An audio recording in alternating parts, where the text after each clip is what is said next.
मित्रांनो, सविनय जय भीम. तथागत गौतम बुद्ध, परमपूज्य डॉक्टर बाबासाहेब आंबेडकर, छत्रपती शिवाजी महाराज यांना त्रिवार वंदन. तसेच सर्व महापुरुषांना त्रिवार वंदन. मित्रांनो, या महाराष्ट्रामध्ये एक नवीन फॅड सरकार आणत आहे आणि जे भोळे भाबडे लोक आहेत यांना फसवण्याचं काम करत आहे. आता नवीनच एक शब्द आलेला आहे, अर्बन नक्षलवादी. आता काय आहे हा अर्बन नक्षलवाद? मित्रांनो, या देशामध्ये आणि महाराष्ट्रामध्ये सर्वकडे अन्याय अत्याचार चालू आहेत, ते वाढलेले आहेत आणि दिवसामध्ये निदान 4 ठिकाणी या महाराष्ट्रामध्ये अत्याचार झालेले आपल्याला दिसत आहेत. अशा वेळी अत्याचार जे होतात ते फक्त दलित, मागासवर्गीय आणि आदिवासी किंवा अल्पसंख्याक लोक असतात आणि जास्त करून हे अत्याचार खेडोपाडी आणि अशिक्षित ठिकाणी होत असतात. अशा वेळी शहरातील समाजसेवक किंवा माणसाला माणसाने माणसासारखं वागू द्यावं ही समज देणारे असे जे लोक असतात, हे शहरामध्ये समाजसेवेचं काम करत असतात.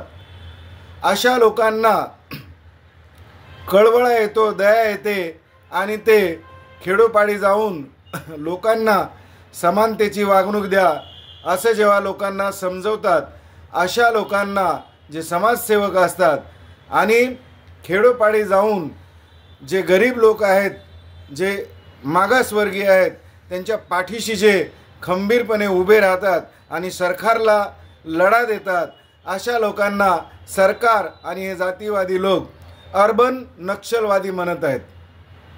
मित्रांनो, हे फार चुकीचे आहे. एकतर तुम्ही अंधश्रद्धा पसरवत आहात. अंधश्रद्धेच्या नावाखाली लोकांना आणून त्यांना भोळे बाबडे भक्त बनवून त्यांच्या हातात जोळ्या मोळ्या देण्याची इच्छा तुम्ही ठेवू इच्छिता आणि जे लोकांनी सुधारलं पाहिजे, लोकांना शिक्षण मिळालं पाहिजे, लोकांना त्यांच्यावर अन्याय नाही झाला पाहिजे म्हणून जे लोकांसाठी आधार म्हणून उभे राहतात, शरम वाटली पाहिजे, तुम्ही त्यांना अर्बन नक्षलवादी असं नाव देताय. हे चुकीचं आहे.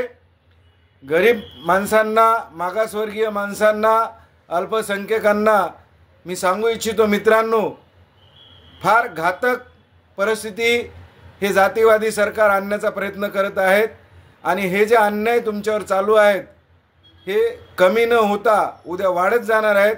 वेळीच जागे व्हा मित्रांनो, अन्यथा घातक परिणामांना समोर जावं लागेल. जय भीम.